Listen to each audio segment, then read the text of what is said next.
Sarah Schulz listens Saturday during the Speechwriting the Resistance breakout session at the Women's Convention in Detroit. Rachel Woolf for The Washington Post. Detroit. Until the morning after the 2016 presidential election, politics was not a particularly high priority for Sarah Schulz. I called myself a Democrat, and that was pretty much the extent of my political involvement, Schulz recalled. I woke up on November 9. I woke up physically, and I woke up politically.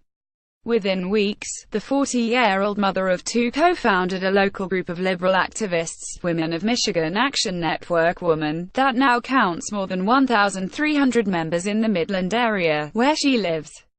The day after the inauguration of the 45th President of the United States, Schulz joined tens of thousands on the Mall in Washington to put Donald Trump on notice that his presidency would be facing a wall of resistance. Now SHES trying to figure out what's next. Rep.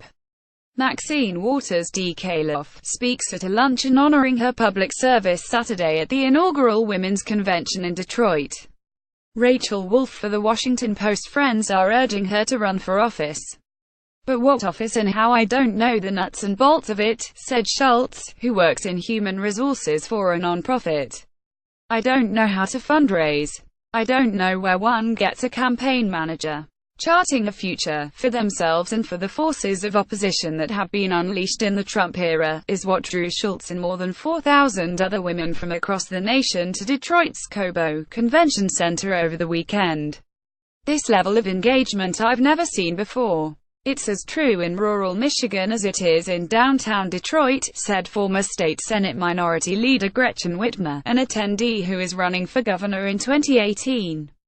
This is about training and organizing and building our bench of candidates and also campaign operatives as we look to next year's midterms. That will be the test, Whitmer added.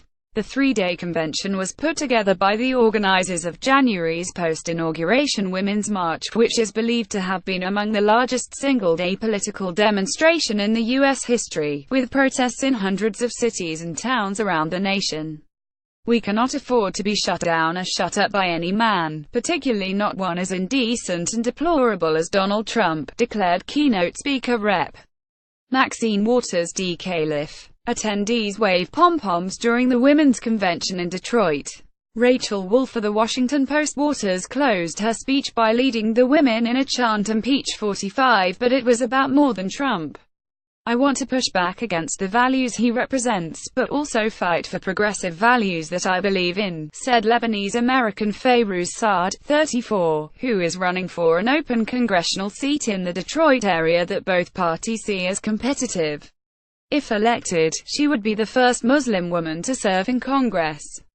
The gathering was plagued by early organizational problems, including a backlash against a decision to showcase a male politician, Sen.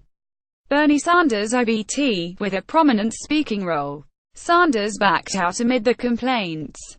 That misstep, however, did not appear to dampen the enthusiasm of the thousands who showed up, some wearing the pink knit pussy hats that became the symbol of the January march.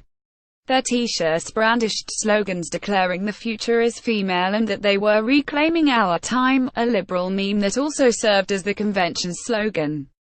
It just all fell into place. It just felt inspiring, said Linda Sarsour, one of the main organizers of both the march and convention. People are extraordinarily motivated and feeling hopeful, and that's exactly what the point of the convention was. They were a diverse group, women of nearly every age and ethnicity. There was programming for children and a pumping pod for nursing mothers. Men's bathrooms in the convention center were changed to gender-neutral ones for the weekend. Stoking their fervor was the recent wave of revelations of UAL harassment by powerful men, among them producer Harvey Weinstein and political pundit Mark Halperin.